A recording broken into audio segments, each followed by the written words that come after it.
When you're setting up Security Gateway, there are certain things that you'll need to think about ahead of time before you deploy Security Gateway. For example, whether it will be installed on the mail server or on its own dedicated server, how you are going to get accounts into Security Gateway, and so forth. So some of the things that you'll need to think about ahead of time when deploying Security Gateway is, number one, where will it be installed? You can install it on its own dedicated server, which is the easiest scenario, or you can install it on the mail server itself. But if you install it on the mail server, you'll need to think about changing port designations and things like that so you do not have a port conflict. Also, you'll need to think about how accounts will be added. The most common scenario is accounts are added automatically by querying the mail server that Security Gateway is protecting, or an Active Directory database or an LDAP database. You can, however, manually add accounts if you would prefer to do it that way. And also, you'll need to update your DNS records when deploying Security Gateway so that mail that is being sent to the domain that Security Gateway is protecting is sent to the right server. So update your MX records, your PTR records, A records, and so forth. And that will allow mail to be routed to the Security Gateway server. That step takes care of the inbound mail. Now for outbound mail, you would also need to configure your mail server to send all outbound mail through Security Gateway. So you would basically have the mail server use Security Gateway as a smart host. So ideally, mail comes in to, let's say for example for an on-premise deployment, mail comes into your network through your router, and your router, on port 25, your router sends it on to Security Gateway, and then Security Gateway filters the messages and then sends them on to the mail server that is being protected. So in an ideal situation, Security Gateway is installed on its own server, on its own piece of hardware, separate from the mail server. And when you have a setup like this, everything can take place on port 25. So mail comes into your network on port 25 through your router, sent to Security Gateway on port 25. Security Gateway, being on its own dedicated server, will scan the messages, clean them, and then filter out any junk, and then send the remaining messages onto the mail server, all on port 25. But it is possible to install Security Gateway on the mail server itself. But when you do it this way, you'll have to think ahead about what port you want to run Security Gateway on.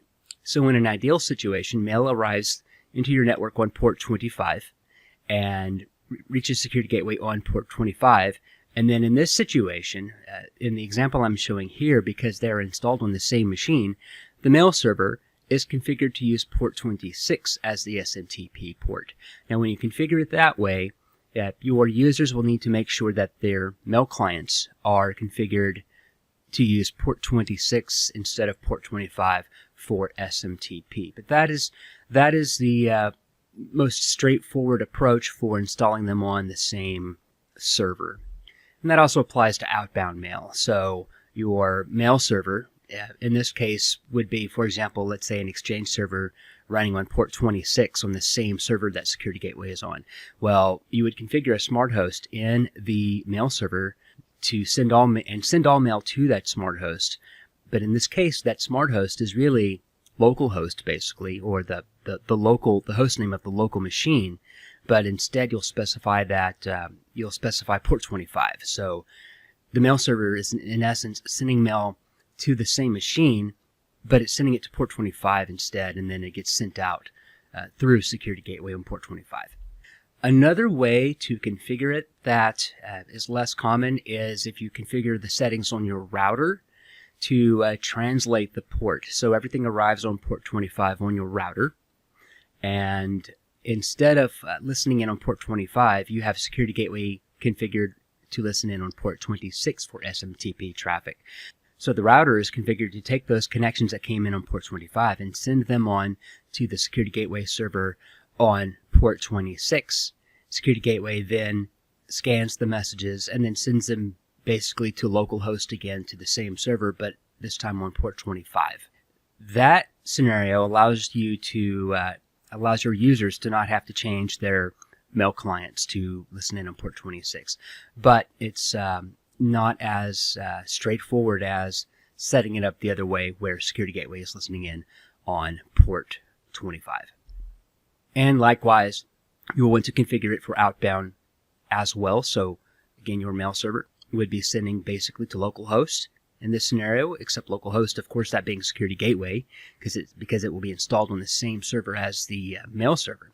But the mail server is sending to localhost, or to basically to its own, to the same machine as a smart host, but on port 26.